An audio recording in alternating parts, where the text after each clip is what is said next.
Welcome back for another division prediction video in the run-up to the season for the DNVR Avalanche. We are looking at the Atlantic Division in today's video. Some good teams at the top of this thing. I think it's a real division, but let's start at the bottom. I'm the only believer in Detroit, so we'll save them. Montreal, bad hockey team. I don't know about bad, honestly. I just think they might have too many young guys that they're trying to figure out at the same time. Yeah. That they're going to be in constant flux, especially defensively, because I really like their forward core. I think between Kirby Dach and Nick Suzuki, they've got a great 1-2 punch. Not necessarily in that order. Okay, calm down. But like I think that there are a lot of great things to feel about the Montreal forwards this year.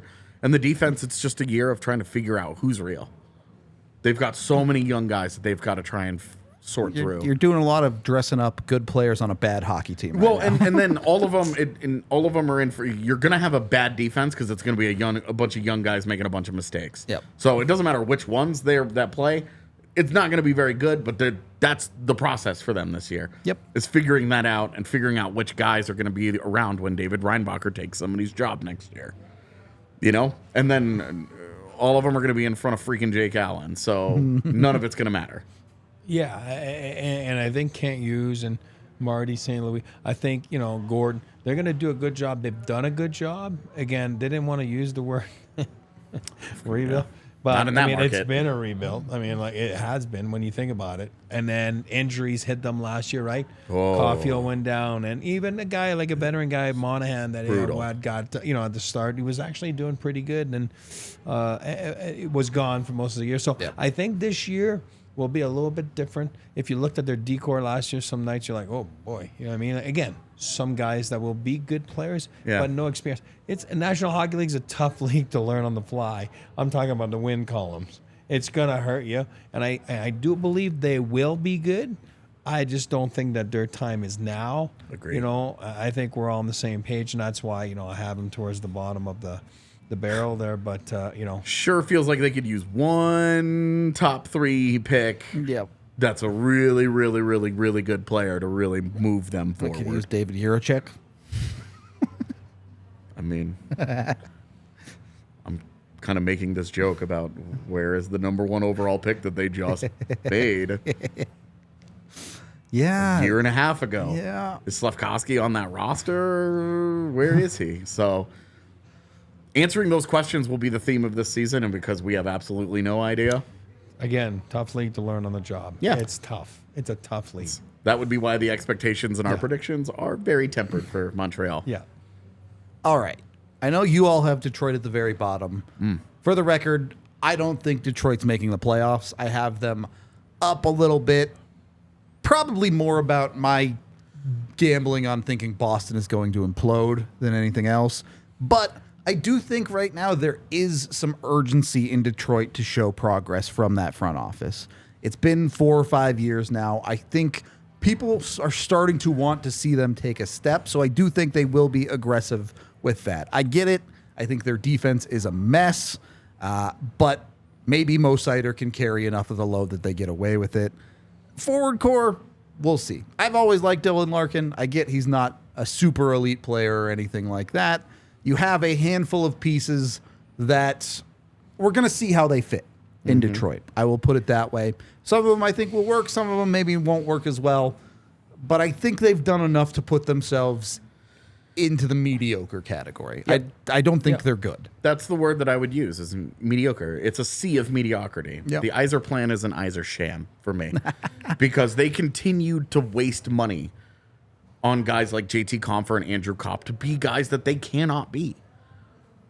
JT Compher away from Mikko Rantanen. Look, we loved JT. What he did in Colorado was obvious, but he got paid because he played next to Mikko Rantanen, who bumped up his numbers in a when he scores contract year. 38 points this year, no one's going to be shocked. Right Yep. back to it. And you've got the same thing with Andrew Kopp. Dylan Larkin is your best forward. You get to Brinkat, but you lose Kubalik. There's push and pull here. Yes, DeBrincat is better than Kubalik, but if it's 35 goals versus 25 goals, that doesn't get you into the postseason. Yeah. And what you're spending, is Lucas Raymond legit?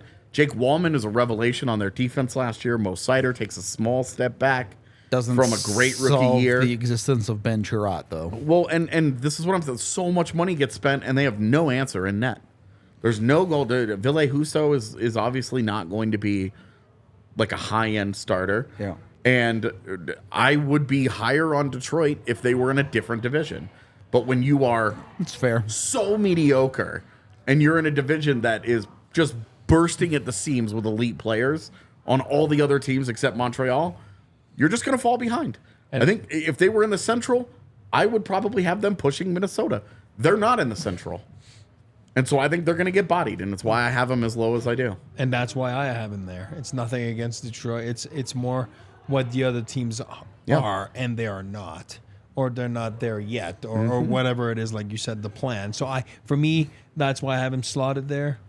They're just not as good as the other ones that are above them. Let me ask you this, because I view Ottawa in a similar place, a team that it's kind of, people are wanting them to take the next step now. What about Ottawa gives you a little bit more faith than Detroit? For me, it's their defense is better. Okay. Because, and I'm a bigger believer in Jonas Korpisalo, not significantly. But compared to Husso. Exactly. And when you have Thomas, if they're healthy, obviously, but Thomas Chabot, Jacob Chikrin, and Jake Sanderson is a pretty good trio of defenders to build around. And their offense is great. Like their forward core, it's going to be even better with Josh Norris. Yeah. Tim Stützle, Brady Tkachuk, Claude Giroux is still there doing his thing. If Drake Batherson doesn't get suspended, that's a guy that's going to be there. Like, there's a lot to like offensively, and yet they did get Kubalik from Detroit, so it's not like they've just lost Alex DeBrincat. Right. Like, oh, it's just gone. Kubalik will be able to replace 70% of that production.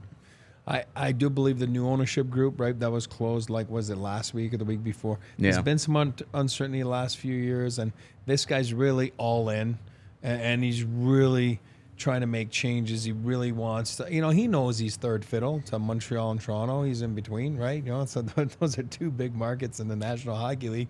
Ottawa's like, it is a little different. It's a smaller town, and I played there. It's an awesome place to play.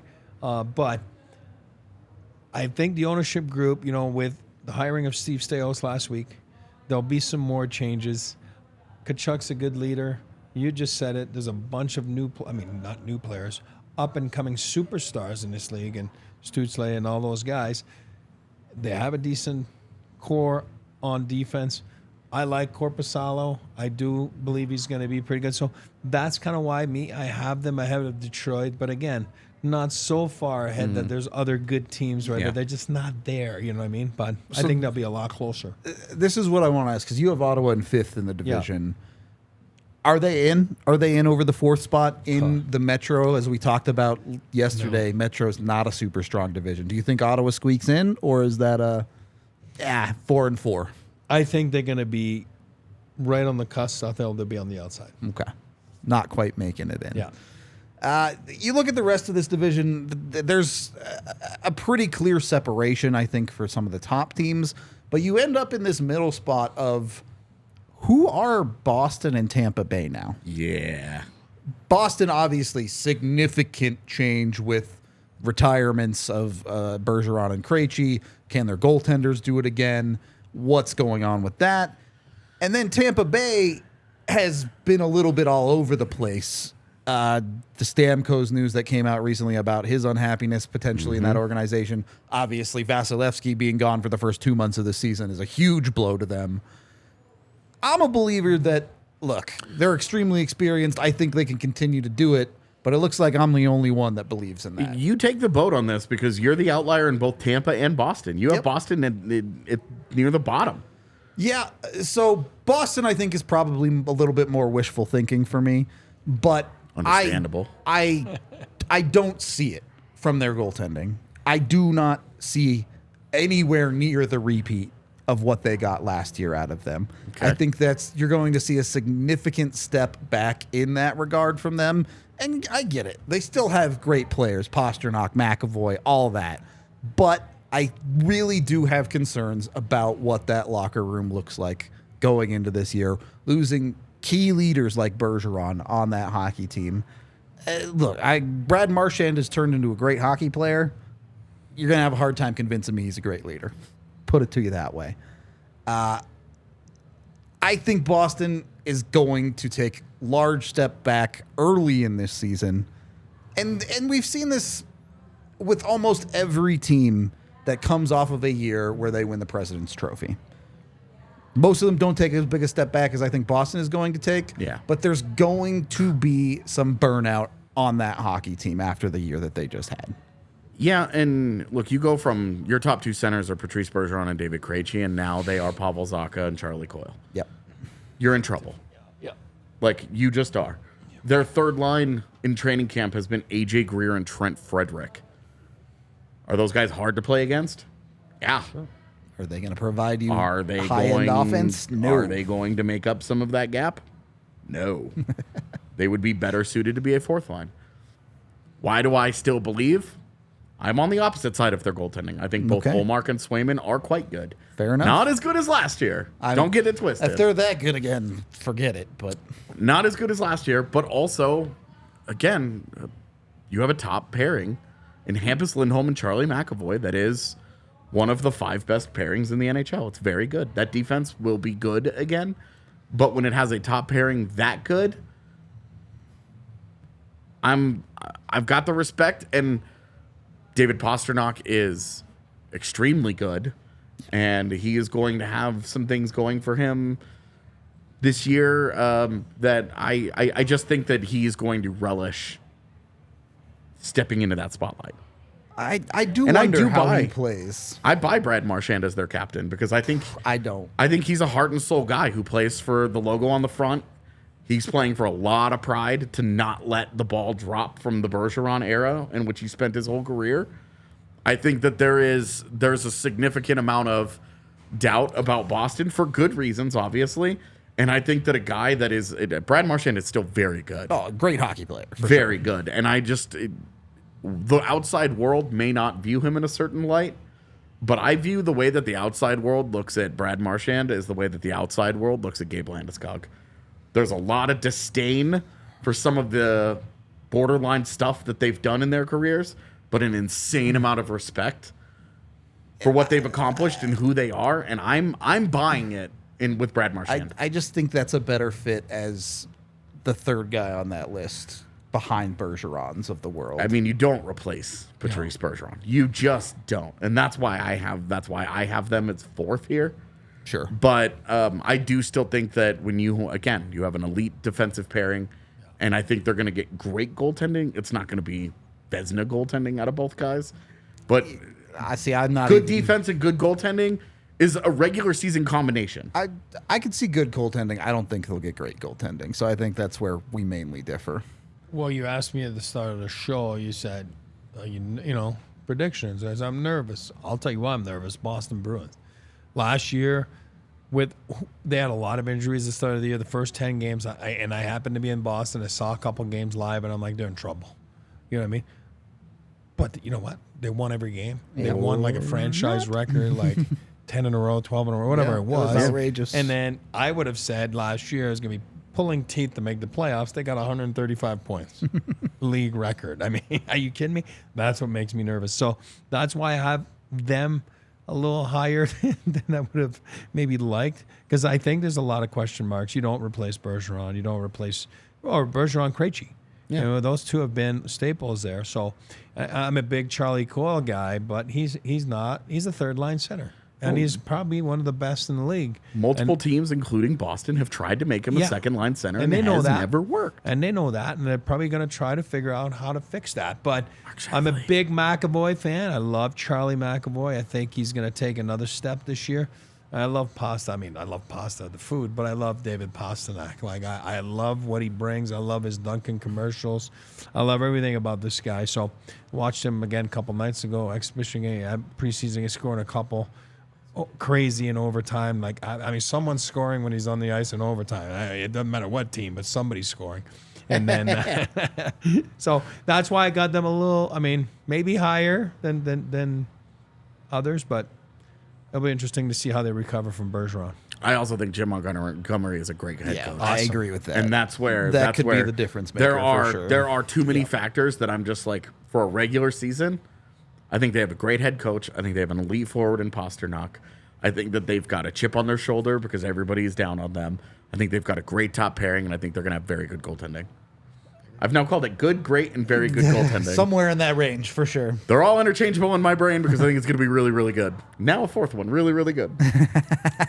Part of the reason I'm a believer in Tampa is that coaching as well. I think John Cooper knows exactly how to maximize every inch of that roster. And the first 8 weeks without Vasi, yeah, it's absolutely going to be survival for that hockey team. They have to get through that and get Vasi back. Totally understand that. Are you buying the Jonas Johansson back-to-back preseason shutouts? No. Oh. Okay. I've seen enough JoJo to know better than that. I think their run's been incredible. You know, I mean, how long? no taking What is away. it? An 8-year run, or give and take? I mean, since hey, this is the up and coming, kind of like the jerseys, right? The first cup was 2014, if you want to count all of it, but so that'd be 9. Give and take. Incredible run. I think every run comes to an end. We saw it a little bit last year, right? Obviously not making it to the finals for the 4th year in a row, right? Because it had been 3 years in a row. It had been 3 straight. And especially the way that they blew leads. Yeah. In that first round series to the Maple Leafs, that's the one they didn't give games away in the playoffs for years. Well, and that's the difference to me. Do I believe Tampa's still a cup contender? Probably not. No. Do I believe they're still a playoff team? Absolutely. No. Well, I'm going to go with the line of, a couple days ago, right, Vasilevsky going down for 8 to 10 weeks. Mm-hmm. I'll use the line that you don't make the playoffs in the first 20 games of the year, but I do believe you can get yourself out of it in the first 20, and I think they're going to run up short a little bit at the end. Well, and why I'm out on them as a playoff team is because those 8 weeks, they have the worst forward core that they've had in the last 5 years. They have the worst defense that they've had in the last 5 years. They've hemorrhaged quality depth. Ryan McDonoughs of the world are not there anymore. Those guys that really built the bottom of that lineup, you're relying on Nick Paul as the top 6 forward. But look, Kucherov, Point, Stamkos, Sorelli, Hagel. They've still got plenty of quality. They're going to score some goals along the way. And it's not their defense has just given up too much, and their depth has gone from being this is really solid. Corey Perry, Pat Maroon, guys like that, to a bunch of oh my god, are you serious? I agree with you on the forward depth. I think particularly because of the step Sergachev took last year, I think they're gonna be okay on defense. I just disagree. Fair enough. And that's where I don't think that Sergachev is good enough. Because this is the problem. They're almost like how I felt about Ottawa last year. Everybody has a good top 6. Yeah, it's true. Now, their top line is better than most top lines. Yep. That helps. I don't have them bottoming out here. I believe I have them in 5th place. But yeah, 5th place.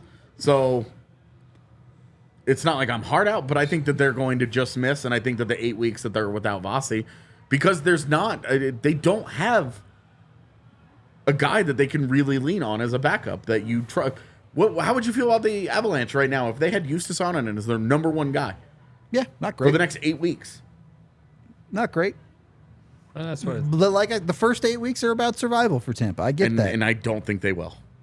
All right. And that's where fair enough. That's where I am with it, and that's why we're talking, especially in this division, razor thin margins. Absolutely. 5 or 6 points could be the that could be difference third between to 6th. Yeah, you're third, playing in the 2-3, Yeah. comfortably making the postseason, or you're 6th, Yep. talking about getting the 7th pick overall in the draft. Yep. It is that close in this division for me. I agree, and then I think the bottom 2 for me are out of it, and then the other ones are right there, and that's why I say they're going to come up short a little bit. So, let's move on to the other team in Florida then. AJ, Yeah. you and I are buying. Yeah, you know what? Looking at your other division predictions, when I saw that you and I agreed at the You top, have regrets now? immediately second-guessed myself and was like, do I want to be with Rudo on the Florida hype train? Especially knowing all the injuries they have on defense. Come on. A healthy Matthew Tkachuk. Come on. I haven't been second. I know. And look, the big concern for this is the RNG Bob himself. What version of Sergei Bobrovsky are they going to get? I rolled the dice and said I'm going to love Bob through December, and then Spencer Knight's going to take his job when he falls apart. Fair enough. That's where I am on the goalies. Their defense will get healthy. They will take off. When and I think Ekblad they're and going to Montour be, get back, they're going to be a good team. and I think they will still be in it when that happens. And when those guys get healthy, I think they're going to be great.